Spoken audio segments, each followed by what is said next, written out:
Good evening all of you. तो आज हम लोग अपना जो लाइट का चल रहा था हमारा चैप्टर, उसको भी बीच में आज के सेशन के लिए रोकते हैं।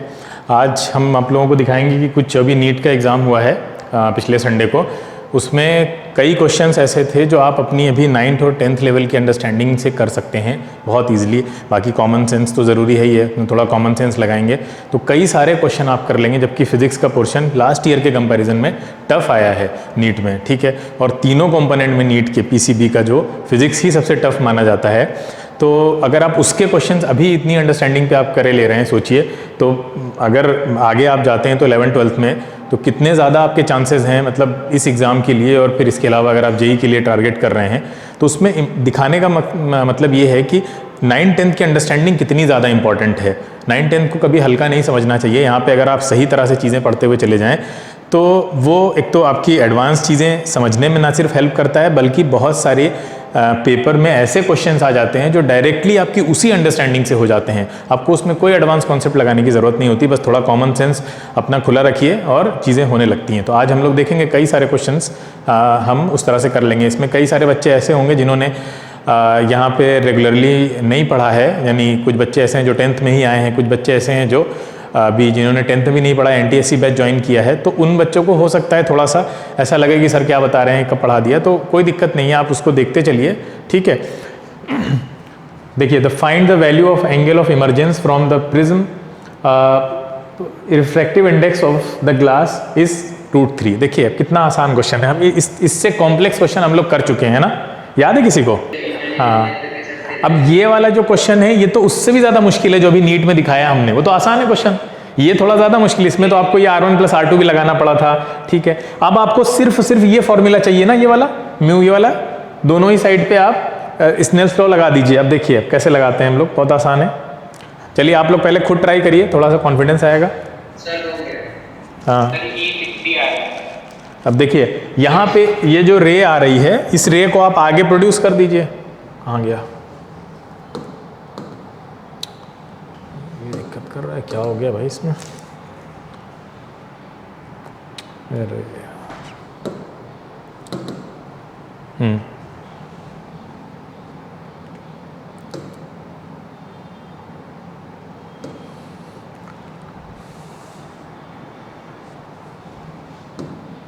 देखिए इस रे को आप आगे प्रोड्यूस करेंगे, ये पहले 90 डिग्री पे फॉल कर रही है, वाइट तो दिखेगा भी नहीं, 90 डिग्री पे फॉल कर रही है, ठीक है। 90 डिग्री पे कर रही तो आपको पता है सीधे ऐसे जाएगी, स्ट्रेट जाएगी। अब आपको पता है यहाँ पे आप नॉर्मल बनाएंगे, ठीक है, ये नॉर्मल हो गया आपका। अब नॉर्मल बनाने के बाद आपको एंगल ऑफ इंसिडेंस यही चाहिए ना, रेड वाला जो हमने बनाया, ये एंगल ऑफ इंसिडेंस है कि इस पे कैसे आ रही है। अब एंगल ऑफ इंसिडेंस कितना हो जाएगा, ये पूरा नॉर्मल है, यहाँ तक चला जाएगा। आपको पता है ये 90 है, तो ये वाला कितना हो जाएगा, ये भी 60 होगा, जब पैरेलल है ना नीचे के लाइन, ये 60 होगा भाई, ये 60 है तो ये भी 60 होगा ऊपर का, तो ये कितना हो जाएगा 30। क्लियर, 30 हो गया ना, ये तो 30 हो गया। तो अब ये आप फॉर्मूला क्या जानते हैं, म्यू साइन आई, म्यू प्रिज्म, और ये साइन आई, यहाँ पे साइन आई 30 है, इक्वल टू आगे एयर है, ये वाला तो एयर है ना, तो म्यू एयर इंटू, अब यहाँ पे कितना एंगल रखना है, इमरजेंस लेना है ना हमें, साइन ई, कितने से इमर्ज हो रहा है, यहाँ पे बाहर कितने से निकल रहा है। अब आप बताइए, अवे फ्रॉम द नॉर्मल ऐसे निकल के जाएगी ना रे, ये वाला एंगल ऑफ इमरजेंस होगा। क्लियर है, ये एंगल ऑफ इमरजेंस हो जाएगा यहाँ का। यही हमें यहाँ पे फॉर्मूला लगाना है स्नेल्स लॉ, और इसमें लगाना है प्रिज्म के अंदर।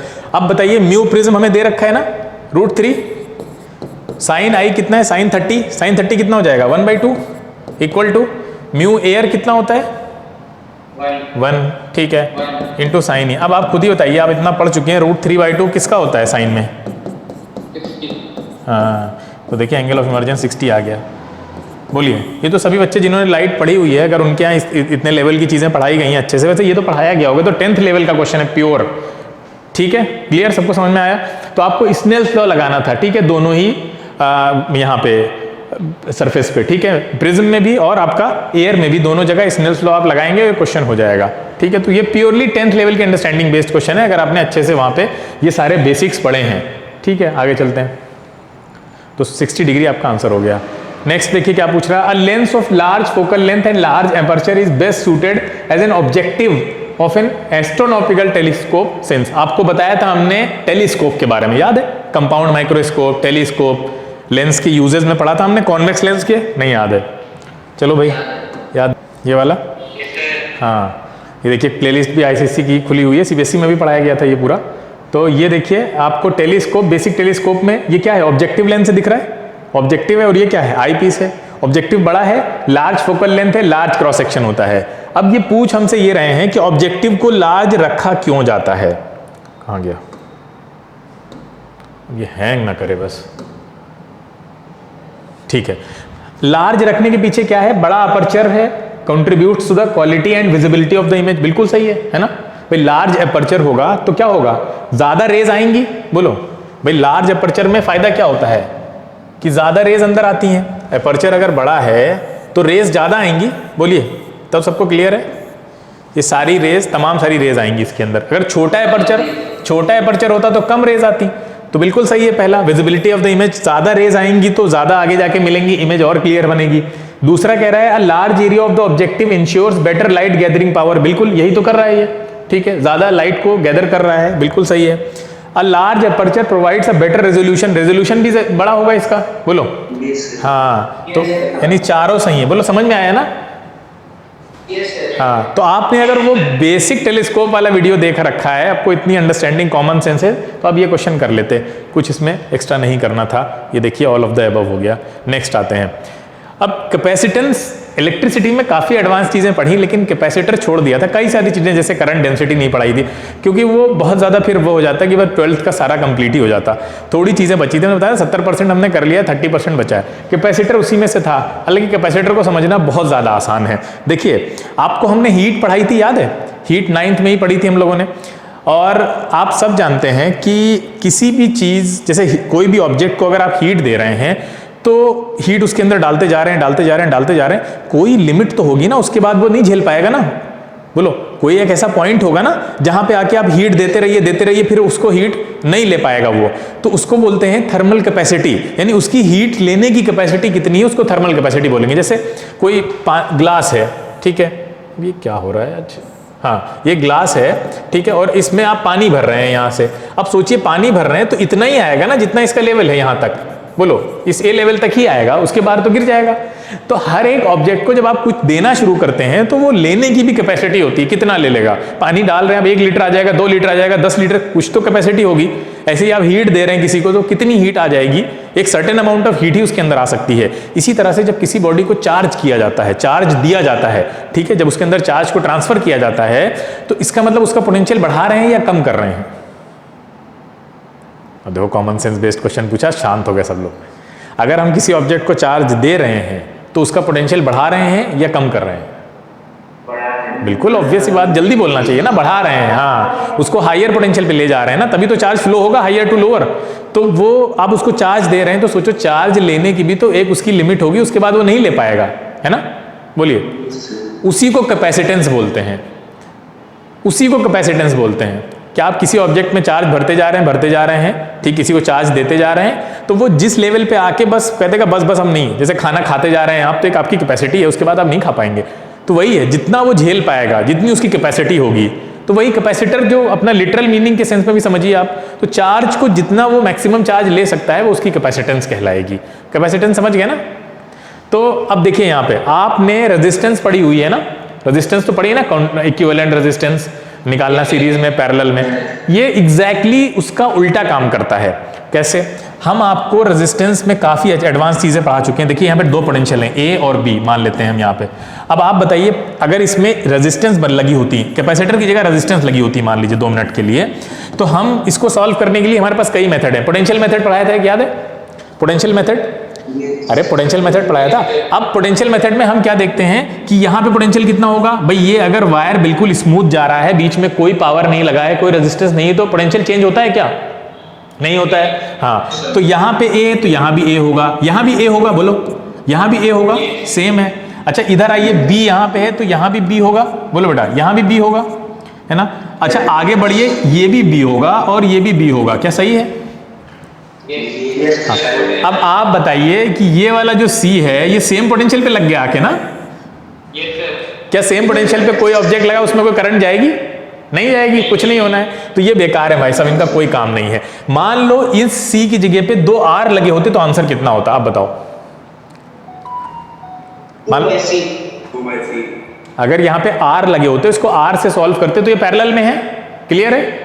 अरे पैरेलल में है ना भाई, ये तो B हुआ ना, ये B पे आ गया पूरा मामला। ये देखिए A और B के बीच में पैरेलल में लगे हैं, तो पैरेलल का कैसे निकालते हैं? 1/r इज इक्वल टू क्या हो जाता है ये, मतलब R equivalent 1/r plus R, ऐसे निकालते हैं, क्लियर है? कैपेसिटेंस में उल्टा हो जाता है, जैसे पैरेलल में ऐड करते हैं वैसा बिल्कुल सीरीज वाला हो जाता है। तो यहाँ पे ये सीरीज की तरह ऐड होते हैं, तो कितना हो जाता है बताइए? C plus C 2C। इनका बिल्कुल उल्टा होता है इक्विवेलेंट निकालना। तो बताओ कितना आसान क्वेश्चन है, बस अगर आपको खाली इतनी नॉलेज हो कैपेसिटर के बारे में कि ये ठीक उसके उल्टा ऐड किए जाते हैं और होते क्या हैं, जैसे भी हमने अभी आपको डेफिनेशन समझाई थी। तो इसका आंसर निकालना मुश्किल था क्या ये क्वेश्चन? बताइए कितना आसान है। पोटेंशियल मेथड हम पहले ही पढ़ चुके हैं।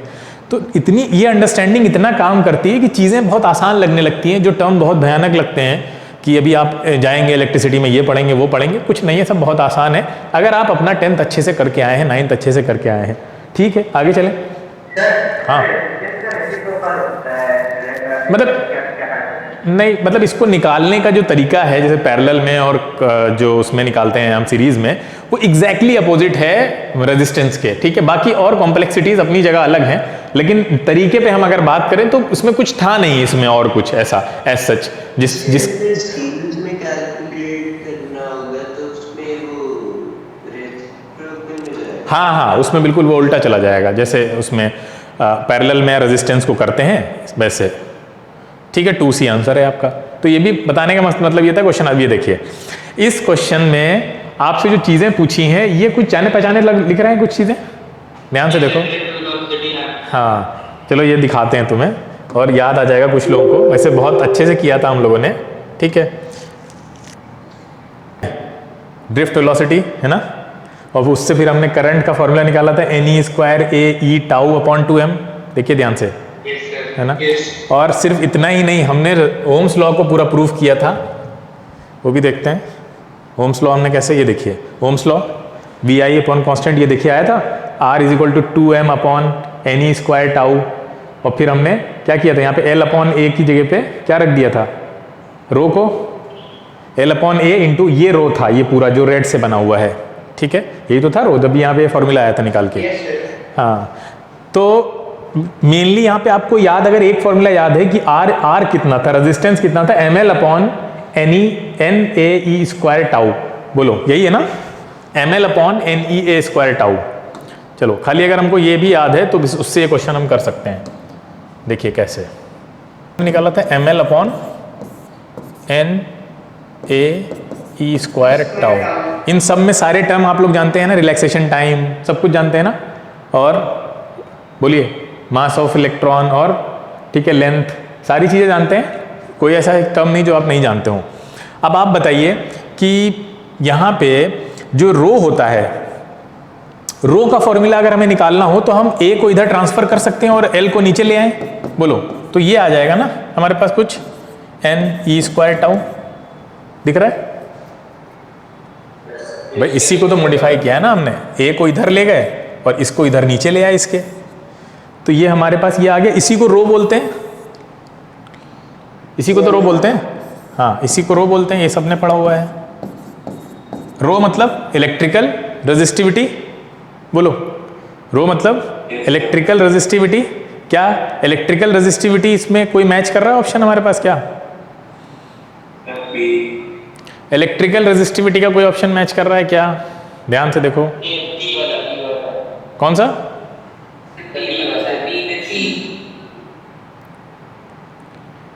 बी वाला नहीं समझ में आ रहा है, ये वाला, ये कहाँ कर रहा है? उसमें तो रो दिया हुआ है नीचे, वो कहाँ कर रहा है? अच्छा एक बात बताओ कि अगर हम इसको इस तरह लिखें तो क्या गलत होगा?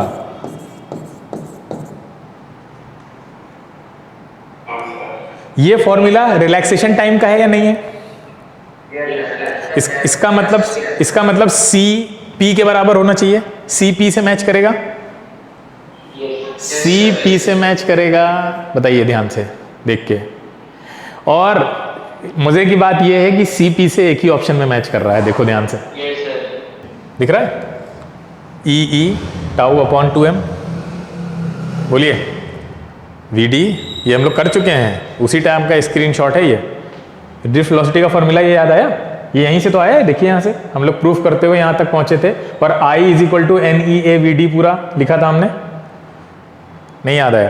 तो ये देखिए डायरेक्ट दिया हुआ है, 2E डायरेक्ट आपको दे रखा है यहाँ पे, E small e capital E tau upon m, क्या यही दे रखा था इसमें क्वेश्चन में? देखो ध्यान से, ये देखिए यही तो दे रखा है, सेम चीज, स्मॉल e कैपिटल E। अब दो चीजें क्लियर आपके वहीं से प्रूफ कर सकते हैं आप, जो आपको कराया गया था। करंट डेंसिटी वाले हम निकाल देते हैं, अगर ये J वाला जो नीचे वाला था, फिर भी आप यहां से ये प्रूफ कर सकते थे कि ड्रिफ्ट वेलोसिटी यही होगी, ठीक है? तो AR, अब AR में कई ऑप्शन थे तो उसमें फंस सकता था इंसान, दो चीजें हमने कर ली।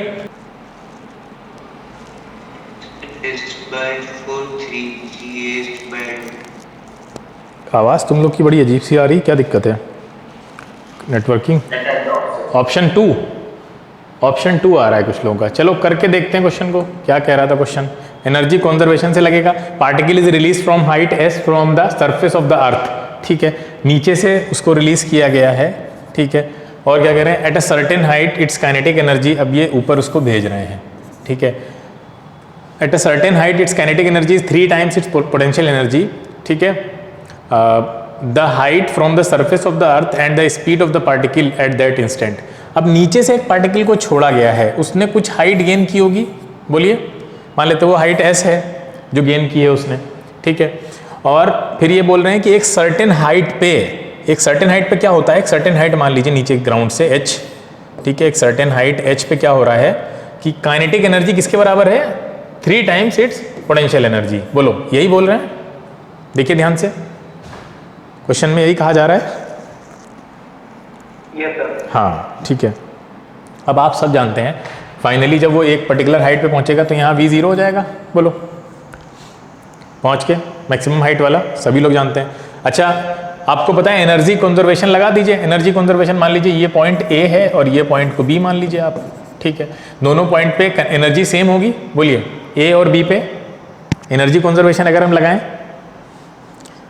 बोलो भाई, मैकेनिकल एनर्जी दोनों पॉइंट पे सेम होगी ना, तो मैकेनिकल एनर्जी A और B दोनों पे सेम होगी, तो kinetic energy plus potential at A, ये A पे हम बता रहे हैं, और kinetic at B plus potential at B, क्या ऐसे लिख सकते हैं, बोलो, मैकेनिकल तो यही होती है ना, दोनों को ऐड करके। अब बताइए A पर काइनेटिक कितनी हो जाएगी, 0, भाई फाइनली वेलोसिटी 0 है, तो ये 0 हो गई आपकी, बोलो, प्लस U कितनी होगी A पे पहुंच के, mgs जितनी हाइट होगी उसकी, बोलो, काइनेटिक एनर्जी एट B, अच्छा B पे काइनेटिक एनर्जी कितनी होगी ये बताओ, काइनेटिक एनर्जी एट B कैसे निकालेंगे भाई, दिया हुआ है क्वेश्चन में 3U, हाँ बिल्कुल, और ये U हो जाएगी B पे कितनी होगी, अच्छा U, भाई U मान सकते हैं ना, हाँ तो U मान सकते हैं, तभी तो इसको 3U माना है तुमने यहाँ पे। अब बताइए यहाँ पे कितना आ जाएगा हमारे पास, क्या निकल के आ रहा है यहाँ पे, U कितना निकल रहा है, U या S, यहाँ से क्या निकलेगा हमें बताइए, mgs इज इक्वल टू हो जाएगा 4U, यहाँ से क्या निकाल सकते हैं हम, ये 4U यहाँ से क्या निकाल सकते हैं, U को हम यहाँ पे h हाइट है तो mgh लिख सकते हैं ना, 4 mgh हो जाएगा, भैया देखिए h हाइट पे है तो यहाँ पे U क्या आ जाएगा, mgh, h हाइट पे, तो बताइए यहाँ पे h कैसे निकालेंगे, mm कैंसिल हो गया, g कैंसिल हो गया, h कितना आ रहा है बताओ, s/4, अब इत्तेफाक से s/4 सारे ऑप्शन में आ रहा है ना, सारे ऑप्शन में s/4 आ रहा है। हमको वेलोसिटी भी चाहिए, वेलोसिटी के लिए आपको काइनेटिक एनर्जी पता होनी चाहिए, काइनेटिक एनर्जी आप जानते हैं कितनी है, 3U है ना, काइनेटिक एनर्जी का फॉर्मूला होता है हाफ mv², 3U, U कितना है mgh, h की वैल्यू अभी हमने निकाली कितनी बताओ जल्दी से, h की वैल्यू हमने कितनी निकाली है, s/4, खत्म हो गया क्वेश्चन, m कट गया आपका, और क्या आ रहा है बताइए यहाँ से, तो v² इज इक्वल टू हो गया कितना, 2 से ये 4 कट जाएगा तो कितना आएगा यहाँ पे,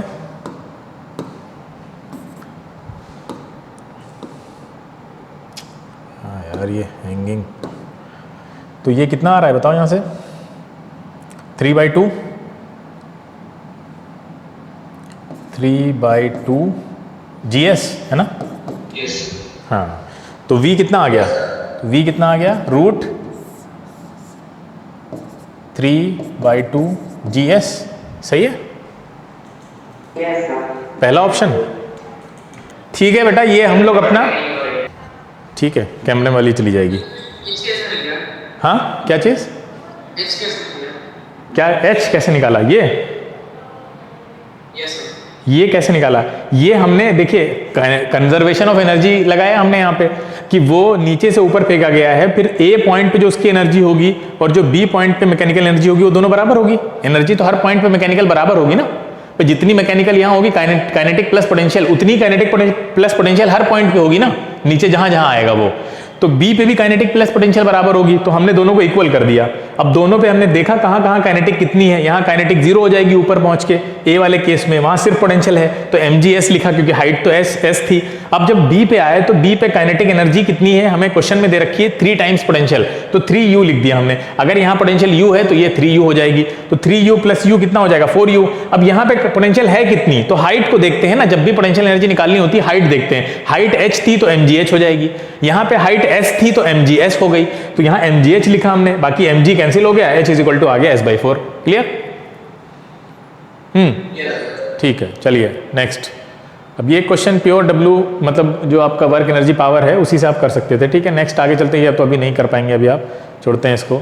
इफेक्टिव रेजिस्टेंस, हाँ ये देखिए कितना आसान क्वेश्चन है, आप खुद करिए इसको, देख लो कितना आसान है। सब बच्चे कर लेंगे जिन्होंने बहुत कुछ एडवांस नहीं भी पढ़ा है, अगर इलेक्ट्रिसिटी पढ़ा है तो कर लेंगे, बहुत जल्दी हो जाना चाहिए ये।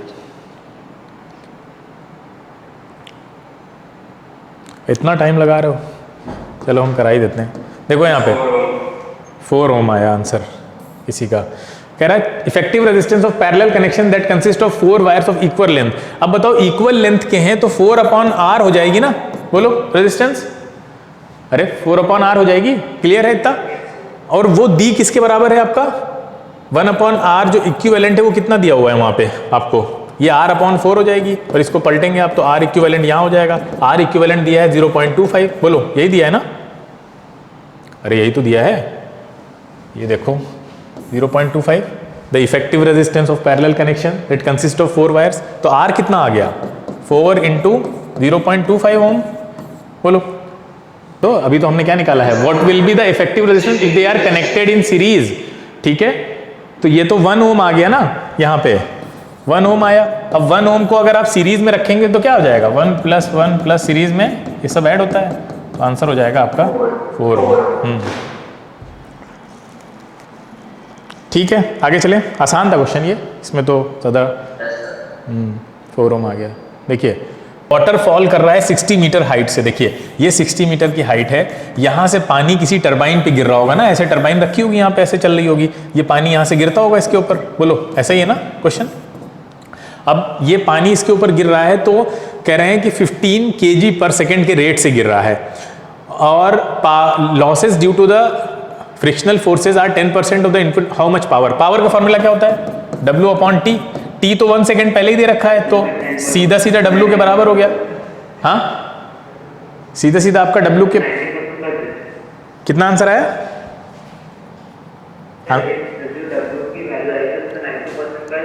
हाँ ठीक है। अभी हम ये देखते हैं कि अभी रेट kg/s दे रखा है, तो ये T तो 1 सेकेंड हो गया ना, इतना क्लियर है सबको।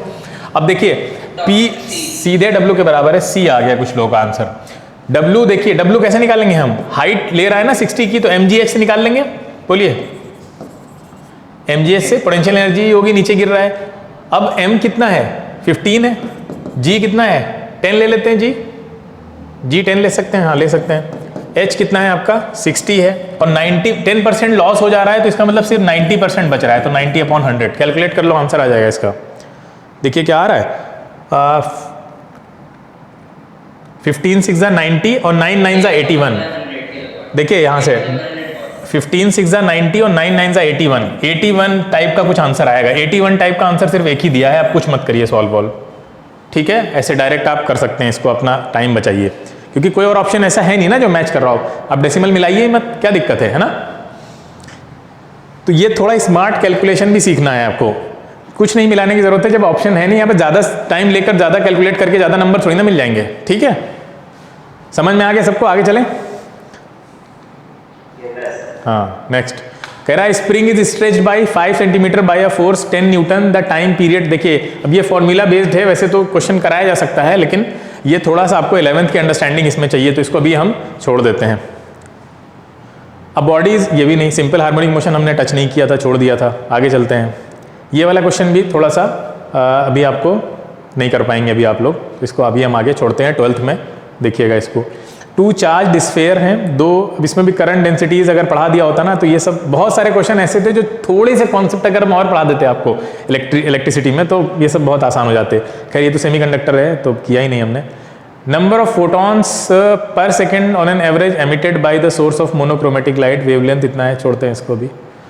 हाफ लाइफ, ये देखिए अब ये चैप्टर अभी हमने कराया नहीं है आपको ना, ये चैप्टर हमारा सेमेस्टर 2 में आ रहा है आपका रेडियो एक्टिविटी वाला, तो इसमें 2-3 क्वेश्चन तो उसी के हैं, तब वो चैप्टर आप कर लेंगे तो वो क्वेश्चन भी हो जाएंगे, कंफर्म हो जाएंगे, तो इसको हम लोग चेक करेंगे तब। अब देखिए ये E and G respectively denote energy and gravitational constant, then E upon G has the dimension. अब आप सोचिए कि ये क्वेश्चन वैसे तो यूनिट एंड डायमेंशन का है, 11th में अच्छे से डिटेल में पढ़ाया जाता है, लेकिन आप कॉमन सेंस लगा के जितना यूनिट एंड मेजरमेंट आपने वहां पढ़ रखा है 9th में जो आप पढ़ के आए हैं या आप तक जितना यूज करते आ रहे हैं, उतने अंडरस्टैंडिंग से आप कर सकते हैं अगर सिर्फ कॉमन सेंस आपका थोड़ा सा अच्छा हो, ठीक है। देखिए E अपॉन G की बात कर रहे हैं ना, आपको पता है E क्या है? E तो एनर्जी है ना, बताइए। अरे E क्या है? E तो एनर्जी है, एनर्जी को हम जूल लिखते हैं, बोलो। अच्छा G की यूनिट क्या निकालते हैं हम? G m1 m2 से क्या निकालते हैं, किसी को पता है फॉर्मूला वाला, फोर्स वाला? G m1 m2 upon R क्या निकालते हैं बताइए यहाँ पे। तो G की यूनिट क्या आ जाती है? G देखिए यहाँ तो kg स्क्वायर नीचे चला जाएगा, इंटू यहाँ क्या होगा, फोर्स न्यूटन में है, ये मीटर में, तो newton metre upon kg square लिख सकते हैं क्या, बताओ। Newton metre upon kg square, हाँ लिख सकते हैं, तो यहाँ पे लिखेंगे newton metre upon kg square. आप बताइए जूल को न्यूटन मीटर लिख सकते हैं? अरे बोलो भाई, जूल को ये न्यूटन मीटर स्क्वायर होगा ना, ये R स्क्वायर होता है ना, G m1 m2 upon R square, तो ये स्क्वायर होगा, हाँ ये newton metre square upon kg square. क्या इतने में किसी को दिक्कत है? जल्दी से देख के बताओ फिर आगे चलें। नहीं दिक्कत? हाँ नहीं दिक्कत है। न्यूटन मीटर कैंसिल हो गया, क्या हम ऐसे लिख सकते हैं इसको kg स्क्वायर अपॉन मीटर लिख सकते हैं? हाँ। अच्छा बताओ kg किसकी यूनिट होती है? मास की, तो मास का स्क्वायर हो गया। अच्छा मीटर किसकी यूनिट होती है? लेंथ की, तो लेंथ का पावर 1 है। अच्छा लेंथ अगर ऊपर जाएगा, ये तो मास हो गया, मास की पावर 2 है, लेंथ ऊपर जाएगी तो लेंथ की पावर -1 हो जाएगी ना। हाँ अब आप खुद ही देख लो ये किस ऑप्शन में मैच कर रहा है, सिर्फ ऑप्शन 2 में, और कहीं मैच नहीं कर रहा है। और जो टाइम लिखा हुआ है T उसकी 0 ही होगी, क्योंकि यहाँ पे टाइम का कोई एलिमेंट नहीं आ रहा है। जब कोई एलिमेंट नहीं आ रहा है तो उसकी पावर, अब 0 1 तो किसी की पावर भी लिख दीजिए आप आगे, है ना, जब कोई चीज़ वहाँ पे प्रेजेंट ही नहीं है। तो सिर्फ और सिर्फ देखिए, अब ये सिर्फ कॉमन सेंस पे हमने लगा दिया क्वेश्चन, कोई हमने डायमेंशन अभी नहीं पढ़ी थी, समझ में आया। ये सिर्फ हमारी जो कैलकुलेशन की नॉलेज है और जो यूनिट्स की नॉलेज है, फॉर्मूला हमें पता था उससे हमने ड्राइव कर लिया। बोलो आगे चलें, कोई सवाल तो नहीं इसमें? हाँ बोलिए बेटा। ठीक है, तो ये हो गया सेकंड ऑप्शन आपका।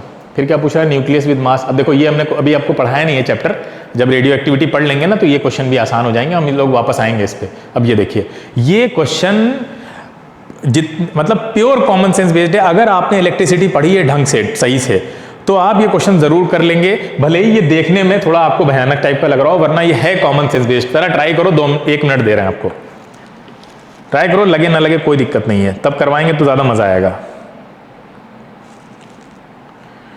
कॉमन सेंस, अब देखिए कॉमन सेंस बहुत ज्यादा पावरफुल होता है, आप सही से उसको यूज करिए। हम सब इलेक्ट्रिसिटी पढ़ चुके हैं तो हम ये जानते हैं कि, अब देखिए ये क्या निकल रही है, जो एरो बना है ये क्या है? इलेक्ट्रिक फील्ड है ना, इलेक्ट्रिक फील्ड लाइंस, बोलो ध्यान से, इलेक्ट्रिक फील्ड लाइंस निकल रही है ना। अच्छा ये लाइंस कैसी हैं? डाइवर्जिंग है ना। हाँ अच्छा डाइवर्जिंग है तो इसका मतलब ये हम कह सकते हैं कि ये ऐसे ऐसे निकल रही होंगी, बोलो ऐसे ना। हाँ ये बताओ, प्लस क्यू के पास इलेक्ट्रिक फील्ड ज्यादा स्ट्रांग होगी या माइनस क्यू के पास? ध्यान से, क्यों? रीजन हाँ रीजन, क्योंकि वो ज़्यादा प्रोटेक्टेड करता है। अरे यहाँ पे लाइन ज्यादा पास पास हैं कंपैरेटिवली, है ना भाई, जो हाँ यहाँ पे लाइंस की डेंसिटी ज्यादा है। जैसे जैसे आप दूर जा रहे हैं यहाँ से, ठीक है, आप इधर की तरफ जाएंगे तो लाइंस की डेंसिटी कम हो रही है ना, बोलिए, उधर की तरफ आप जा रहे हैं तो ये थोड़ा इधर है तो क्यू पे ज्यादा है और माइनस क्यू पे कम है। पूछ क्या रहा है, dipole is placed in electric field as shown, in which direction will it move. अब आप बताइए, अगर डाइपोल को इलेक्ट्रिक फील्ड में रख दिया गया है, ये देखिए ये है प्लस क्यू और ये है माइनस क्यू, ठीक है, डाइपोल को इलेक्ट्रिक फील्ड में रख दिया गया है तो जो डाइपोल होगा, कोई भी चीज मूव किधर से किधर करती है बताइए, हायर पोटेंशियल से लोअर पोटेंशियल की तरफ, है ना, ज्यादा एनर्जी वाली बॉडी से कम एनर्जी वाली बॉडी में मूव करती है। हीट भी तो ऐसे ही मूव करती है, हर चीज ऐसे ही मूव करती है, हाई प्रेशर से लो प्रेशर की तरफ, हाई पोटेंशियल से लो पोटेंशियल की तरफ, ठीक है। तो अब इसमें आपको यही सोचना है कि बताइए किधर से किधर मूव करना चाहिए डाइपोल को। डाइपोल को प्लस से क्यू से माइनस क्यू की तरफ मूव करना चाहिए या माइनस क्यू से प्लस क्यू की तरफ मूव करना चाहिए।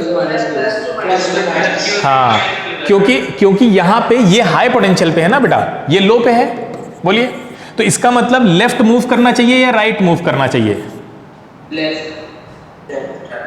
लेफ्ट कहां, जब प्लस क्यू से माइनस क्यू मूव करा रहे हो उसको भी लेफ्ट बोल रहे हो भाई, ये राइट है ये लेफ्ट है तो किधर मूव करेगा वो, राइट मूव करेगा ना। हाँ, लेफ्ट टू राइट बोलिए तो कुछ समझ में भी आए। अब टुवर्ड्स लेफ्ट वाले सारे ऑप्शन गलत हो गए। टुवर्ड्स लेफ्ट कहाँ कहाँ है, ये देखिए ये भी गलत हो गया। अब ये कह रहा है दो ऑप्शन बचे, उनको जरा एनालाइज करते हैं logically. Towards the right as its potential energy will increase, अच्छा बताओ क्या लो पोटेंशियल से हाई पोटेंशियल पे जाएगा, गलत है ना। हाँ, तो कौन सा ऑप्शन सही है, यही टुवर्ड्स द राइट। क्यों, क्योंकि उसकी पोटेंशियल एनर्जी डिक्रीज करती है उधर जाने में। क्यों, क्योंकि उधर पे लो पोटेंशियल एरिया है। क्लियर, बोलिए। हाँ, तो देखो कितना pure common sense based question था। अब थोड़ा सा अच्छे से लॉजिकली एनालाइज करते, अपनी अंडरस्टैंडिंग लगाते, अब कर लेते, आगे चलते हैं। ये देखिए, इफ फोर्स एक्स, ये देखिए बिल्कुल अभी आपको जो डायमेंशन वाला फॉर्मूला वो करवाया हमने question, logic common sense based, बिल्कुल वैसे ही होगा। करिए, खुद से जरा ट्राई करिए, कुछ सेकेंड्स दे रहे हैं आपको इसके लिए।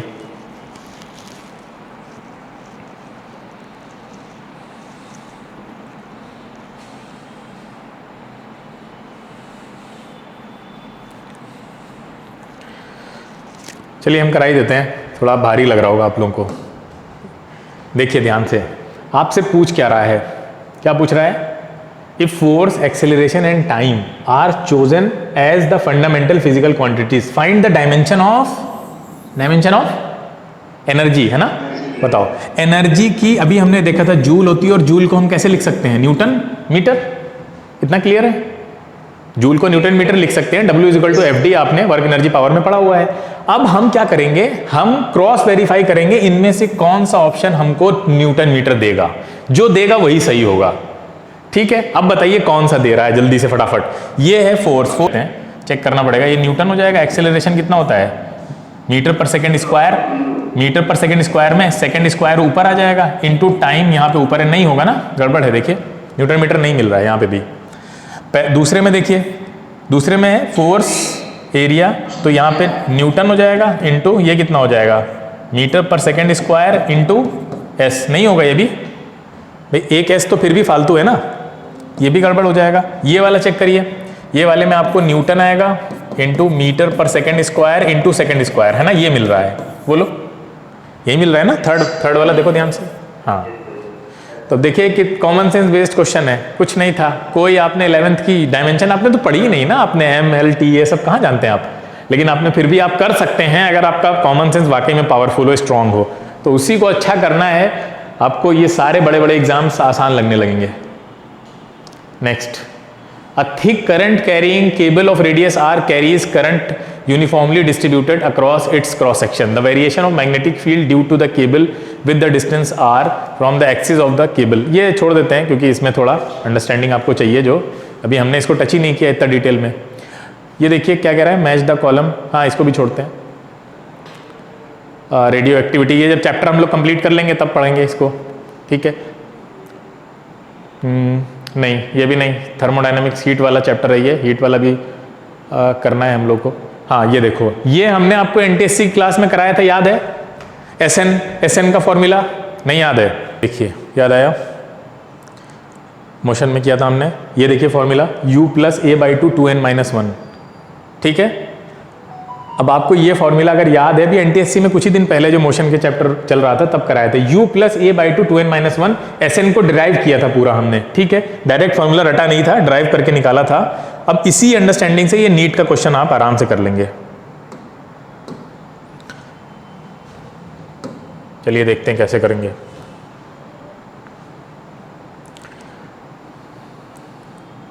ये कितना स्मूथ चल रहा है।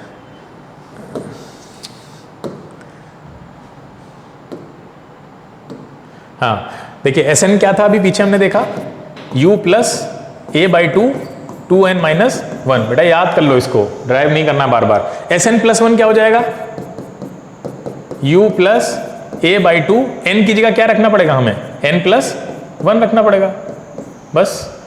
अब निकाल लीजिए आप। और क्या बोल रहे हैं हमसे कि small block slides down on a smooth inclined plane starting from rest. अब रेस्ट से स्टार्ट कर रहा है, देखो रेस्ट से स्टार्ट कर रहा है, मतलब ये u आपका दोनों ही क्या हो जाएंगे, 0 हो गए।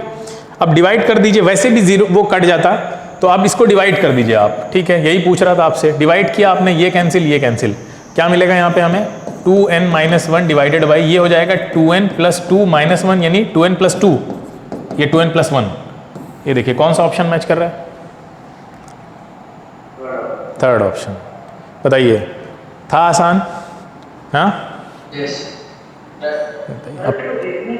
आपने 9th में यूनिट एंड मेजरमेंट पढ़ा है, बताओ 9th में पढ़ा है ना हमने यूनिट एंड मेजरमेंट, उसमें स्क्रू गेज है, पढ़ा है आपने, आईसीएसई बोर्ड वालों ने तो पढ़ रखा है स्क्रू गेज। आपको पता है क्या टोटल रीडिंग होती है, अरे मतलब ये अगर 9th में पढ़ रखा है किसी ने तो उससे हो जाएगा। टोटल रीडिंग होती है main scale reading plus circular scale reading screw gauge में, और वर्नियर स्केल में होती है वर्नियर स्केल रीडिंग, और मेन स्केल रीडिंग पे रहती है। मेन स्केल रीडिंग इनकी कितनी है, 0 है, तो ये 0 हो जाएगा। अब सर्कुलर स्केल रीडिंग में 52 डिवीजन्स हैं, लेकिन रिलेशन क्या है उसका मेन स्केल से, ये आगे दिया हुआ है कि 1 millimetre on main scale corresponds to 100 division on the circular scale, ठीक है। सर्कुलर स्केल के 100 डिवीजन्स उसके 1 mm के बराबर हैं, तो एक डिवीजन कितने के बराबर हो जाएगा बताओ, 100 डिवीजन अगर 1 mm के बराबर हैं तो एक कितने के बराबर हो जाएगा, 1/100 के। अब बताइए 52 कितने के बराबर हो जाएंगे, 52/100, सिंपल है, बोलिए क्लियर है। तो यहां क्या रखना है, सर्कुलर स्केल में कितना आ जाएगा 52/100, तो आंसर कितना होगा 0.552 मिलीमीटर ना, ये तो मिलीमीटर में कर रहे हैं ना, ये देखिए मिलीमीटर था ये, क्या ऑप्शन मिलीमीटर में दे रखे हैं, ये दोनों तो नहीं हो सकते। सेंटीमीटर में है तो सेंटीमीटर में कन्वर्ट करिए इसको और डिवाइड करिए 10 से डिवाइड करिए, तो कौन सा ऑप्शन बन रहा है, पहला ऑप्शन आ गया सेंटीमीटर। ये देखिए ये 9th के अंडरस्टैंडिंग से सवाल हो जाएगा, ये लोगों को इतना डर लगता है इसके बारे में, ठीक है। जिन लोगों ने भी ये नहीं पढ़ा है थोड़ा टाइम निकालिएगा, अभी नहीं, अभी अपनी बोर्ड की तैयारी करिए। इसको हमने इस बार 9th में बहुत डिटेल में कराया है, बहुत एडवांस लेवल पे ये चीज़ कराई है हमने, यूनिट्स एंड मेजरमेंट का पूरा चैप्टर, कि बच्चे वो जेई और नीट के क्वेश्चन उन्होंने सॉल्व किए हैं जो बच्चे इस बार 9th में हैं, इससे रिलेटेड जो आते हैं। जनरली लोगों को ये बहुत डर लगता है इस चैप्टर से, लोग छोड़ देते हैं। इवन जो 12th में बच्चे जो होंगे, जो नीट 12th पास आउट वाले बच्चे भी जो नीट देने गए होंगे, वो भी ये क्वेश्चन छोड़ाएं, क्योंकि एक ही क्वेश्चन आया है इस तरह का। जनरली लोग जेई तक में छोड़ देते हैं कि अरे नहीं करेंगे, छोड़ देंगे, उसको हटा के तैयारी करते हैं। क्यों? क्योंकि अच्छे से पढ़ते नहीं है, समझ में नहीं आता, किया जा सकता है मुझे लगता है। देखिए ध्यान से, convex lens A of focal length 20 centimetre, light चल ही रहा है अभी, चलिए आप लोग थोड़ा सा करके दिखाइए। 20 centimetre and a concave lens B of focal length 5 centimetre are kept along the same axis with a distance d between them. If a parallel beam of light falling on A leaves B as a parallel beam, then the distance d. करवा दें? करोगे? है try करने? हाँ, करो। क्या कह रहा है? Convex lens A, focal length 20 बना लेते हैं। ये कॉन्वेक्स लेंस है जिसकी फोकल लेंथ है आपकी 20, ठीक है, ये मान लेते हैं आपकी फोकल लेंथ है 20। फिर क्या बोल रहा है? And a concave lens B of focal length 5, concave lens भी है आगे रखा हुआ है आपका, ऐसे है ना, और इसकी फोकल लेंथ कितनी है 5, हाँ इसकी फोकल लेंथ मान लेते हैं 5 है। अब क्या बोल रहे हैं कि are kept along the same axis, ठीक है, ये सेम एक्सिस है, एक ही एक्सिस पे रखा हुआ है, ऐसे समझो। फिर बोल रहे हैं कि डिस्टेंस उनके बीच की d है, ये डिस्टेंस d है ना। If parallel beam of light falls on a leaves b as a parallel beam, ठीक है, a पे फॉल कर रहा है इस पे parallel beam of light, parallel beam of light को आप इस पे फॉल कराइए, ठीक है। अब आपको पता है पैरेलल कहाँ आके मिलता है, फोकस पे, बोलिए। हाँ, फोकस पे ना। पैरेलल बीम ऑफ लाइट के बारे में क्या बोल रहे हैं, parallel beam of light convex lens focal length a concave kept along the same axis, parallel beam of light falling on a leaves b as a parallel beam, ठीक है। पहले ये बताइए जो पैरेलल बीम इसके ऊपर आ रहा है वो कहाँ मिलेगा, फोकस पे ना, F2 पे, F2 अरे इधर मिलेगा राइट वाले फोकस पे ना, यहाँ पे, बोलिए इस पे, हाँ ठीक है, अब इसको F ही मान रहे हैं हम, यहाँ पे मिलेगा आके ऐसे, बोलो इतना सबको क्लियर है, इसमें तो कोई दिक्कत नहीं।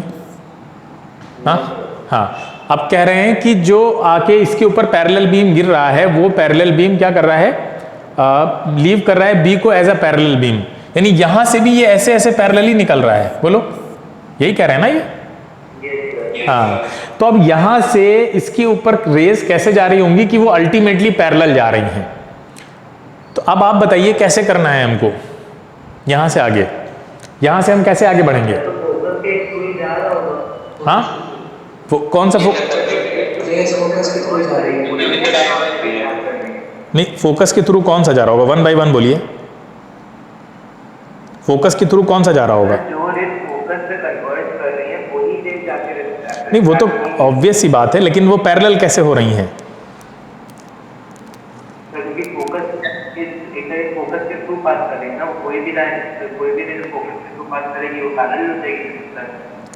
कॉनकेव लेंस रखा हुआ है वहां पे।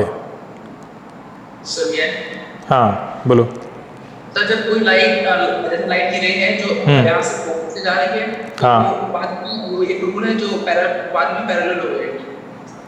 अच्छा, एक रूल है वो बाद में पैरेलल हो जाएगी, और वो रूल हर जगह लगेगा। हाँ, यानी ये तुम्हारे कहने का मतलब है ये रेज ऐसे इसके ऊपर पड़ी, डाइवर्जिंग रेज है ना, बोलिए, और ये बाद में क्या हो गई, पैरेलल हो गई। क्या कॉनकेव लेंस का आपने ऐसा कोई केस देखा है प्रिंसिपल ऑफ रिवर्सिबिलिटी में, बताइए, जैसा यहाँ पे हो रहा है आपके साथ। फिर कैसे कह दिया कि वो फोकस पे रखेंगे तो ऐसा हो जाएगा। ये तो कौन, अगर एक सेकेंड, अगर यहाँ पर एक सेकेंड देखो, अगर यहाँ पर कॉन्वेक्स लेंस रखा होता तब तो ये बात सही हो सकती थी, है ना। अगर कॉन्वेक्स लेंस रखा होता तो कॉन्वेक्स लेंस में होता है principle of reversibility of light, लेकिन इसमें कहाँ होता है, इसमें तो कहीं नहीं होता है बिल्कुल भी। तो इसमें कैसे आप रेस को लेके चले गए जबरदस्ती, और ऑप्शन भी आपको 15 वहां पे मिल गया जो आपका आ रहा था आंसर, बताइए। और ये रेस पैरेलल ही जाएंगी, ये कैसे पॉसिबल है।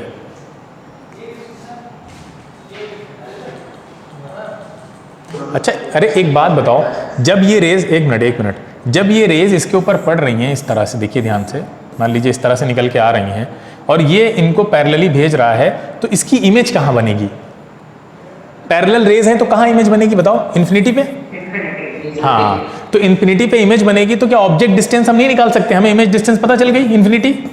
बताओ, फोकल लेंथ हमको पता है भाई, फोकल लेंथ हमें पता है -5, यू हमें पता है, यू पता है क्या, यू नहीं पता है हमें, यू नहीं पता है, बोलो। यू कितना है यहाँ पे, D-20 है ना यू, अरे D-20 ही तो होगा, यहाँ पे ऑब्जेक्ट रखा हुआ है तो ये ऑब्जेक्ट डिस्टेंस हुई ना इसके लिए, और पूरा D है, यहाँ से यहाँ तक 20 है तो D-20 हुआ। हाँ, चलिए कैसे निकाल लेंगे, बोलो। अरे अब तो निकल आया ना D की वैल्यू, आसान हो गया क्वेश्चन। अरे बोलो, 1/5 इक्वल टू 1/v, 1/v तो 0 हो जाएगा, -1/u, तो u तो माइनस में ही लेना है आपको, तो ये प्लस हो जाएगा। बोलो भाई, यू तो नेगेटिव लेंगे ना आप।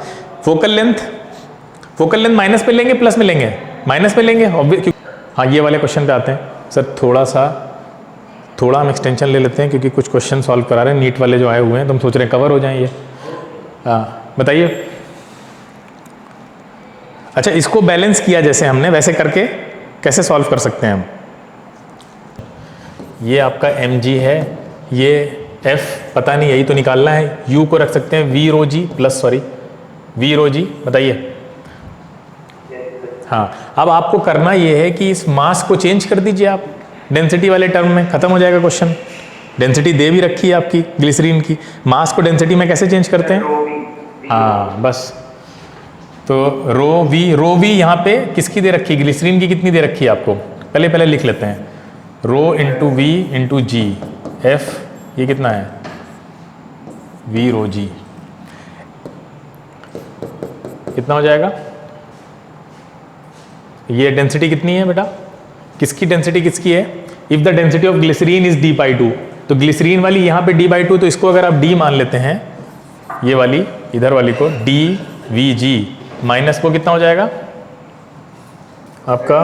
d/2 2Vg, तो ये हो जाएगा d/2Vg, है ना? अब कैसे कन्वर्ट करेंगे यहाँ से बताइए, कौन सा ऑप्शन बेटर है? फॉर्मूला होता है d = m/v, तो डेंसिटी इंटू वॉल्यूम की जगह पे mg आ गया, यानी आंसर हो गया mg/2। देखिए, हाँ, तो ये भी कर सकते थे ना क्वेश्चन, कोई मुश्किल नहीं था, ये क्वेश्चन आसानी से किया जा सकता था अगर आप बस खाली इतनी अंडरस्टैंडिंग है आपको। अपथ्रस्ट आपने पढ़ा ना 9th में, सभी लोगों ने पढ़ा है, और वही अपथ्रस्ट यहाँ पे यूज़ किया है, कोई कॉम्प्लेक्स यूज़ नहीं किया। mg/2 देखिए आ गया आंसर। ये देखिए, ये तो फोर्स अभी आप पढ़ ही चुके हैं, जल्दी से लगा दो, खत्म क्वेश्चन। बताइए, ये भी आया हुआ है टॉर्क वाला, ये बहुत तेज लग जाना चाहिए क्वेश्चन आपका। हाँ बताइए, इसका यूनिफॉर्म रॉड है तो कहाँ पे लग रहा होगा? ये 100 पे ना, 200 सेंटीमीटर की है तो 100 पे एक्ट कर रहा होगा। 100 पे कितना एक्ट कर रहा होगा? 500 ग्राम मास। 500 ग्राम मतलब 0.5 kg। 0.5। हाँ, तो खत्म। इस m की वैल्यू निकल आएगी। अब क्लॉकवाइज एंटी क्लॉकवाइज बराबर करो, 20 × 2 हो जाएगा, और 0.5 इंटू कितनी दूरी पे होगा ये? 60 ना, क्योंकि ये 40 पे है, 60 पे होगा। 60 प्लस उधर कितना आएगा? m इंटू कितना दूर है m? m है 40 से 120। बताओ भाई m कितना आ रहा है यहाँ से?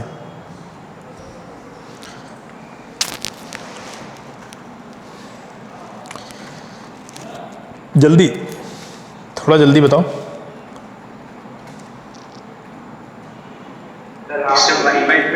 1/12 देखें आंसर कितना? बिल्कुल सही 1/12। ठीक है, आसान क्वेश्चन था। From a circular ring of mass m and radius r corresponding to 90 sector is removed, the moment of inertia of the remaining. Moment of inertia पढ़ाया नहीं अभी, वरना आसान था ये भी क्वेश्चन समझाना। चलो छोड़ते हैं, अभी बाद में कराएंगे इसको। यूनिफॉर्म कंडक्टिंग वायर, इसमें भी थोड़ा डाइपोल मोमेंट्स वाला फॉर्मूला लग गया, वरना ये भी आसान था question. Ball of mass 0.15 kg is dropped from a height 10 metre, strikes the ground and rebounds to the same height. ये तो कर लेना चाहिए तुम्हें, इम्पल्स का फॉर्मूला है, कितना आसान क्वेश्चन है ना? ये बॉल है, नीचे आई, ठीक है, ये ग्राउंड है, और यहाँ से फिर रीबाउंड कर गई है।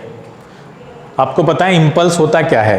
आप चेंज इन मोमेंटम, देखिए फोर्स क्या होता है? Rate of change in momentum होता है ना फोर्स, बताइए डेल्टा पी, सॉरी यही होता है। अब जब आप इस टी को इससे मल्टीप्लाई कराते हैं तो यही तो इम्पल्स बनता है, बोलो, इसी को तो इम्पल्स बोलते हैं। तो इम्पल्स डायरेक्टली रिलेटेड होता है rate of change of momentum, sorry change of momentum, rate नहीं, चेंज ऑफ मोमेंटम। इम्पल्स मतलब होता है उसका असर कितना हुआ। कोई चीज़ आई दूर से, ठीक है, कुछ पर्टिकुलर वेलोसिटी थी, उसका मास था, आके दूसरे पे टकराई, ठीक है, और टकराई तो उसने अपना मोमेंटम उसको इम्पार्ट किया, और उसकी वजह से उस गाड़ी पे कुछ ना कुछ असर पड़ा होगा, बोलो, भाई वो डैमेज हो गई होगी, कुछ हुआ होगा। तो वो जो इफेक्ट होता है मोमेंटम चेंज होने से, जो इफेक्ट होता है, यानी बॉल आ रही है आपकी तरफ, आप कैच करते हैं तो आपके हाथ में चोट भी तो लगती है, बोलो, तो चोट जो लग रही है, वो जो इफेक्ट देख रहे हैं उसी को इम्पल्स बोल रहे हैं आप यहाँ पे, जो बहुत शॉर्ट ड्यूरेशन में फोर्स में जो चेंज आ रहा है मोमेंटम में। तो अब बताइए यहाँ पे चेंज इन मोमेंटम निकाल दीजिए, इम्पल्स निकल आया, बताइए जल्दी से क्या होगा? इनिशियल मोमेंटम, फाइनल मोमेंटम दोनों निकाल दीजिए। अब आपको पता है कि एक बार ऊपर जा रहा है तो एक बार mv होगा, दूसरी बार नीचे आ रहा है तो फिर भी mv ये सेम अगर है, मान लीजिए वेलोसिटी नहीं बदल रही है, तो बस खाली साइन चेंज कर दीजिए। तो बताइए इनिशियल मोमेंटम कितना हो जाएगा? अगर आप ऊपर को माइनस ले रहे हैं तो माइनस mv हो जाएगा, और नीचे को प्लस ले रहे हैं तो फाइनल कितना हो जाएगा बताइए? प्लस। अब वैल्यू रखिए, चेंज इन मोमेंटम कितना होगा? चेंज इन मोमेंटम कितना होगा बताओ? 2mv, हाँ बिल्कुल बिल्कुल 2mv। अब 2mv में बस वैल्यू पुट करना है ना, 2 इंटू 0.15 इंटू, और क्या दे रखा है आपको? v नहीं पता है हमको, लेकिन v का फॉर्मूला पता है ना, ये वाला बताओ, ये बार बार अब तक कब का याद हो गया होगा, √2gh वाला। तो निकाल लो v, निकल भी आया देखो, 2 इंटू 10 इंटू कितना h, 200 मतलब 10√2, बोलो 10√2 रखिए यहाँ पे, पुट करिए, खत्म क्वेश्चन। 10√2 यहाँ पे देखिए, रूट को आप हटा दीजिए तो 1.41 आएगा, तो इसको आप लिख सकते हैं 14.1 है ना, तो यहाँ पे पुट कर दीजिए वैल्यू, 2 इंटू 0.15 इंटू 14.1, क्यों कितना आ रहा है?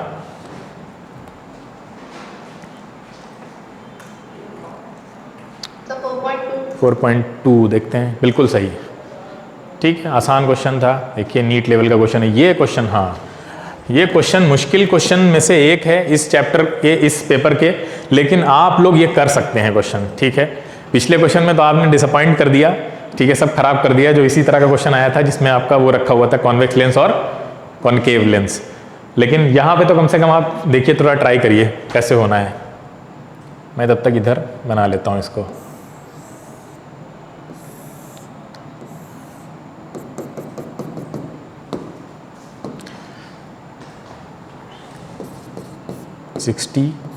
दिस इज 40 करवाएं या कर रहे हो?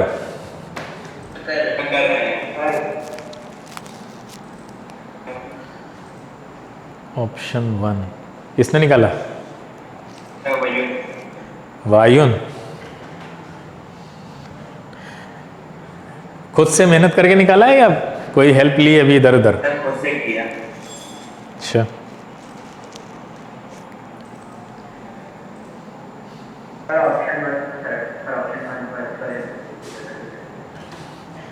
भाई मुझे पता नहीं वायुन का सही है गलत है, सब लोग ऑप्शन 1 पे आ जाओ, कूद पड़ो। हाँ अच्छा अच्छा अच्छा, चलो अच्छा हम दिखाते हैं यहाँ पे, पहले अभी देखते हैं क्या होगा। ये कह रहे हैं फोकल लेंथ कितनी है कॉन्वेक्स लेंस की?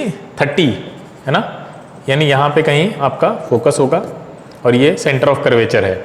आप बताइए सेंटर ऑफ कर्वेचर से आप रेज भेज रहे हैं ना, ऐसे जा रही होंगी, पॉइंट ऑब्जेक्ट है ना, तो पॉइंट ऑब्जेक्ट तो ऐसे ही जाएगी। तो पॉइंट ऑब्जेक्ट से अब सेंटर ऑफ कर्वेचर से जब जा रही है तो इधर इमेज कहाँ बनेगी? सेंटर ऑफ कर्वेचर पे ही बनेगी, 2f पे, बोलो जिसको हम 2f बोलते हैं, यहाँ पे 2f पे बनेगी। लेकिन अब देखिए 2f यहाँ पे 60 पे होगा और 60 आप यहाँ बढ़ा दीजिए, हाँ यानी यहाँ 20 और पीछे चले जाइए। अब ये इमेज तो वहाँ पे जाएगी, कहाँ पे? यहाँ पे कहीं, लेकिन ये तो डॉटेड में जाएगी क्योंकि ये मिरर तो उसको छोड़ेगा नहीं, है ना भाई, मिरर उसको इतनी आसानी से अपने अंदर से निकलने थोड़ी ना देगा। अब मिरर क्या करेगा? मिरर देखेगा अरे सामने से रेज आ रही हैं, मेरे ऊपर पड़ रही हैं, और ये रेज कुछ इस तरह से होंगी, ये पैरेलल थोड़ी ना होंगी, ये कुछ इस तरह से होंगी ना, ऐसे बोलिए, ऐसे ही होंगी और यहाँ जाके मिल जाएंगी। अब आप बताइए ये जो रेज प्लेन मिरर पे जा रही हैं, वो रेज प्लेन मिरर को कैसी दिख रही है, कन्वर्जिंग या डाइवर्जिंग? कन्वर्जिंग। अभी याद करो थोड़े दिन पहले हमने बताया था कन्वर्जिंग रेज जब प्लेन मिरर पे गिरती है तो प्लेन मिरर कैसी इमेज बना देता है? अरे अभी हाँ रियल, हाँ रियल, तो रियल इमेज। और क्या डाइवर्जिंग में कहाँ बना देगा? डाइवर्जिंग, हाँ डाइवर्जिंग रेज में कैसे बना देगा? कन्वर्जिंग में ही तो बनाएगा, डाइवर्जिंग तो इधर उधर निकल जाएंगी, वर्चुअल बनेगी। अब देखिए वर्चुअल इमेज बनाएगा कितना आगे? उतना ही बनाएगा ना जितना वो वर्चुअल ऑब्जेक्ट होगा। वर्चुअल ऑब्जेक्ट कितनी दूर है बताइए? 20 सेंटीमीटर, तो ये आगे बनाएगा यहाँ पे रेज आपकी, ये बनेगी इमेज, ठीक है 20 पे, यानी बिल्कुल मिडिल में कहीं पे। अब ये अरे वर्चुअल ऑब्जेक्ट का काम तो यही करेगा ना, ये जो ओरिजिनली इमेज जहाँ बनना चाह रही थी इसकी पहली वाली कन्वर्जिंग रेज की, यहाँ बनना चाह रही थी ना इमेज, ये I1 मान लीजिए इसको, तो ये उसका इसी का दूसरी इमेज है, I2 मान लो इसको, तो यही तो ऑब्जेक्ट का काम करेगा ना। हमने बताया था प्लेन मिरर पे जब डाइवर्जिंग रेज जाती हैं तो उसका ऑब्जेक्ट वर्चुअल हो जाता है, पीछे लेना पड़ता है, हाँ, तो ये रियल, ये बन गई इसकी रियल इमेज। अब यहाँ पे ये जो रेज हैं ये यहाँ से अब कहाँ आएंगी बताइए, इस वाले पे, वहाँ रुकेंगी थोड़ी ना, बोलिए ये कहाँ से आएंगी, यहाँ से। ये फिर इसके लिए पॉइंट ऑब्जेक्ट का काम करेगा, बोलो। ये देखिए ये इस तरह से रेज निकलेंगी। अब ये रेज कहाँ जाने वाली हैं, अब आप एक चीज देखिए, कॉमन सेंस लगाना है हमको यहाँ। आपको पता है ये जो इसके लिए ऑब्जेक्ट का काम कर रहा है, वर्चुअल ऑब्जेक्ट जो भी बोल लीजिए, इस I2 को, इस वाले कॉन्वेक्स लेंस के लिए, वो रखा कहाँ पे है, ये देखो पहले ध्यान से, वो रखा कहाँ है, इसका फोकस कहाँ होगा, इसका फोकस होगा 30 पे, बोलो, और 30 यहाँ से इसके आगे निकल चुका होगा यहाँ पे।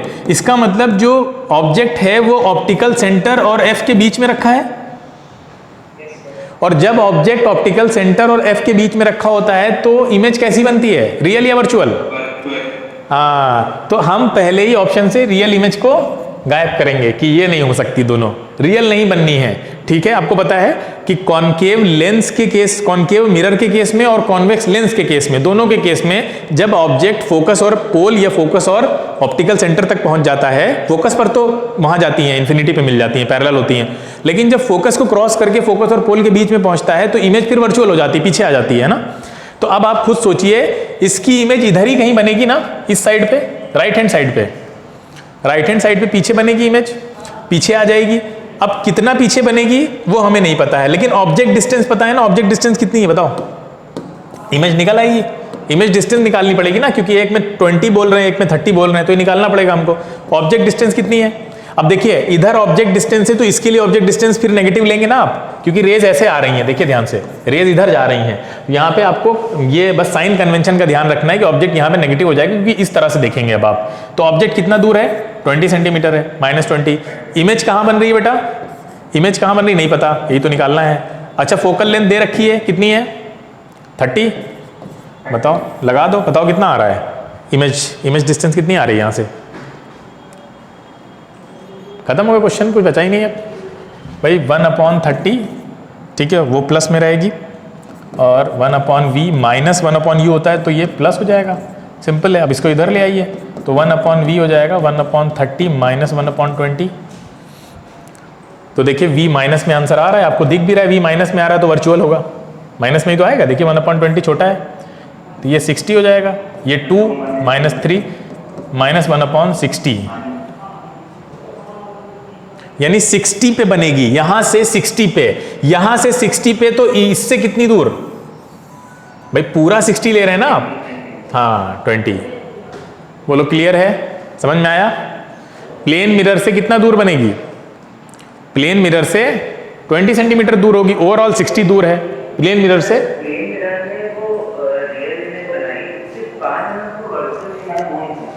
क्या चीज, प्लेन मिरर ने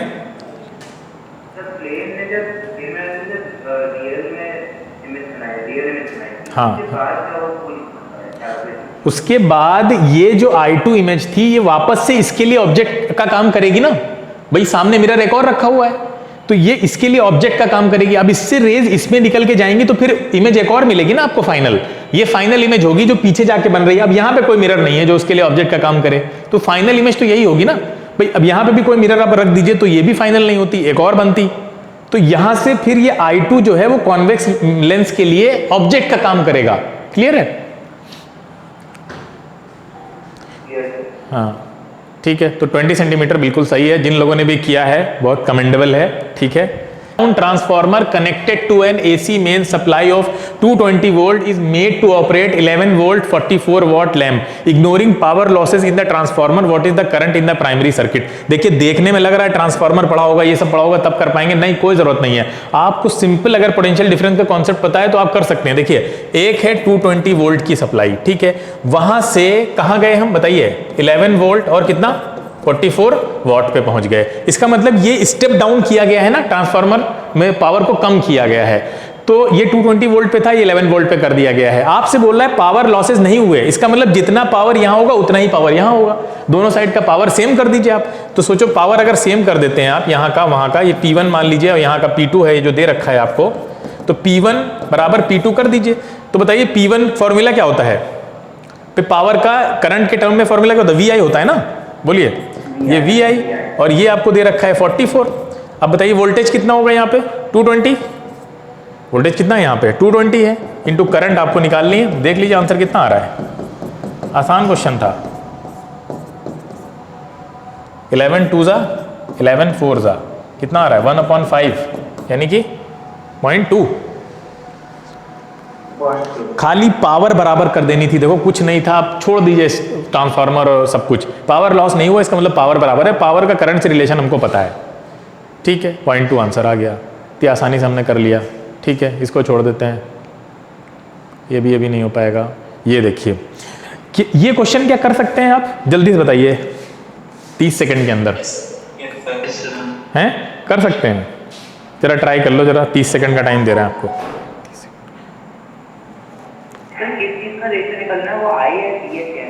I3/I1 करंट है। हमने आपको रेशियो मेथड पढ़ाया था, याद हो किसी को, अगर पढ़ाया था ना रेशियो मेथड, अगर नहीं याद है तो ये क्वेश्चन हिलेगा नहीं।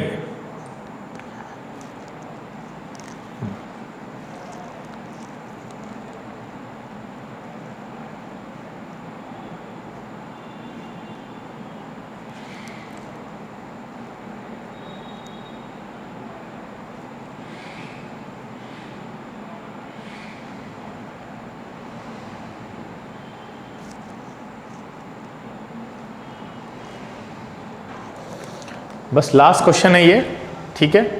अब तक हम लोगों ने करीब 17-18 क्वेश्चन इसके कर डाले हैं। सोचो 50 क्वेश्चन में से आपने 20 क्वेश्चन के करीब कर लिए हैं, ये भी हो जाएगा, अभी बताते हैं। अभी आप 10th में हैं, 10th भी पूरा नहीं पढ़ा है, आपने नीट का क्वेश्चन पेपर अभी हुआ हुआ क्वेश्चन पेपर के 20 क्वेश्चन कर डाले, वो भी फिजिक्स जो सबसे टफ सेक्शन माना जाता है इसका।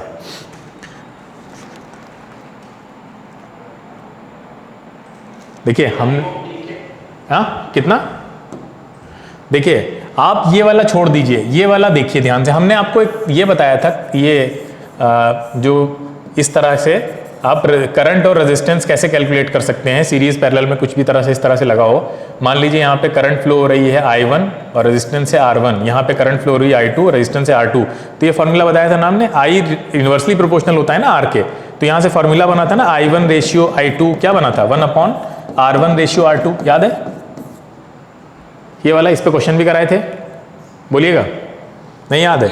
हाँ याद होगा, हाँ चलिए अब इसी को यूज़ करने जा रहे हैं। I1/I2 1/R1/R2। मैं इसको मिटाता हूँ फिर बताते हैं हम आपको। देखिए यही वाला फॉर्मूला आप यहाँ लगाइए, अभी पहले वाले को भूल जाइए, इसको अभी भूल जाइए, इसमें लगाइए, इसमें लगाइए तो बताइए क्या मिलेगा हमें, इसमें हमें क्या I2/I3 ये मिलेगा 1/R2/1/R3, सही है। लिख सकते हैं, कैपिटल नहीं तो स्मॉल लिखते हैं क्योंकि स्मॉल में ही दे रखा है आपको, लिख सकते हैं। अब वो वाला जिसने पढ़ा है लेक्चर तभी आपको काम आएगा ये, और आसानी से आप ये क्वेश्चन कर लेंगे। इतना बढ़िया स्मार्ट मेथड भी बता रहे हैं जो बाकी लोग रटते हैं इसके लिए। अब इसका अगर हम इस तरह लिखें तो क्या आएगा, I2/I3 को हम ऐसे लिख सकते हैं क्या, R3/I2। देखिए रेशियो में सॉल्व करके बोलो, लिख सकते हैं, लिख सकते हैं। अच्छा इसका मतलब हो गया I2 करस्पॉन्ड कर रहा है I3 को और I3 करस्पॉन्ड कर रहा है R2 को। आप बताइए टोटल करंट कितनी होगी, I1 = I2 + I3 होगी ना भाई। ये करंट गई, ये तो डिवाइड हुई है ना इसमें, बोलिए यही करंट डिवाइड हुई है, तो टोटल करंट तो इतनी रहेगी। इतना क्लियर है। अब आप खुद देखिए, आप टोटल करंट इतनी नहीं होगी, क्या कह रहे हो भैया, टोटल करंट I1 ही तो है जो I2 और I3 में टूट गई है, तो ऐसे नहीं लिख सकते आप। हाँ तो वापस जाके यहाँ पे कंबाइन हो जाएगी, यहाँ पे आप देखेंगे तो यहाँ पे कंबाइन हो जाएगी, फिर से I1 मिलेगी आपको, तो उसी को हमने लिखा है। अब यहाँ पे आप क्या कर सकते हैं, आप I2 और I3 R2 और R3 के टर्म में यहाँ पे लिख दीजिए उठा के, क्या आएगा बताइए, I1 की वैल्यू क्या हो जाएगी। क्या हम इसको इस तरह लिख सकते हैं, बोलो ध्यान से, लिख सकते हैं, बिल्कुल लिख सकते हैं, ठीक है। अब I1 निकल आया, I3 कितना है, I3 तो यही पता है हमको, R2 है, तो बताइए I1 या I3/I1 कितना हो जाएगा। हाँ R2/R2 + R3। ये इतना तेज लाइटनिंग फास्ट तरीका है इसको करने का, बहुत तेज तरीका है। आप किसी 12th वाले को जानते हो जिसने नीट का ये एग्जाम दिया है, उससे मिलके जरा इसको तरीका बताइएगा। तो आप अप्रिशिएट करेगा आपको कि अरे तुम्हें ये तरीका कैसे पता है, क्योंकि जनरली वो लोग याद रखते हैं कि यहाँ पे इतना हो तो इसको मान लेना, ऐसा कर लेना, इसको ऐड कर लेना। आपको कुछ नहीं याद करने की जरूरत है, आपको बस खाली रेशियो में, ये जो हमने रेशियो कन्वर्जन किया है जल्दी जल्दी से, ठीक है, वैसे तो ये बेसिक मैथ्स है, कैलकुलेशन है, और आप उसको फिजिक्स में अप्लाई कर दे रहे हैं, और कितनी जल्दी आपका आंसर आ रहा है, R2 अपॉन कितना, R2 प्लस R3। ये देखिए आपका आंसर आ गया। तो करीब 20 क्वेश्चंस के करीब हम लोगों ने 19 या 20 क्वेश्चंस हैं जो हमने इसके कर लिए, जो टोटल 50 क्वेश्चंस में। कौन सा लास्ट का, ये वाला, ये वाला देखो, ये आप इस तरह भी कर सकते हो, देखो ध्यान से, जल्दी से मैं बस 1 मिनट में बता देता हूँ। आप इसको इस तरह भी मान सकते हो कि यहाँ तक समझ में आ गया रेशियो वाला, ये रेशियो वाला समझ में आया ये, हाँ। क्या हम ये लिख सकते हैं I2 is equal to R3x और I3 is equal to R2x, बोलो ये लिख सकते हैं भाई? रेशियो को ऐसे ही लिखते हैं ना हम, फिर x के साथ लेकर देखते हैं, रेशियो प्रोपोर्शन में पढ़ा होगा मैथ्स में, हाँ ठीक है। आपको पता है I1 इज इक्वल टू है I2 प्लस I3, ये तो क्लियर है, टोटल करंट इतनी ही रहेगी। अब इसमें अगर ये हम रखें तो I1 की वैल्यू आ जाएगी आपकी R2 प्लस R3 x बाहर कर लिया हमने, इतना सही समझ में आया? हाँ ठीक है। अब आप बताइए, आपके पास I1 है और आपके पास I3 है, I3 कितना लिखा भी हमने, ये देखिए R2x। अब दोनों को डिवाइड कर दीजिए, I3 अपॉन I1 करिए, कितना आएगा, I3 कितना है, R2x अपॉन R1 प्लस ये सॉरी R2 प्लस R3x, ये देखिए x कैंसिल हो गया, वही आ गया। अब समझ में आया? ये जो x वाली चीज है ये नहीं करनी है आपको, थोड़ा जल्दी करना है, सब इसको बाईपास करते हुए आगे जाना है, इतना अंडरस्टैंडिंग डेवलप करनी है कि x वैक्स नहीं लिखना आपको, कोई आपको स्टेप पे नंबर थोड़ी ना मिलने जा रहे हैं, या कैलकुलेशन को चेक तो करेगा नहीं आपकी। तो ये सब आपको बहुत तेज कैलकुलेशन इसकी सीखेंगे आप, तो ये ऐसे क्वेश्चंस को इतनी जल्दी कर सकते हैं, अदरवाइज इसमें इसके फॉर्मूले रटने पड़ते हैं। ठीक है, चलिए।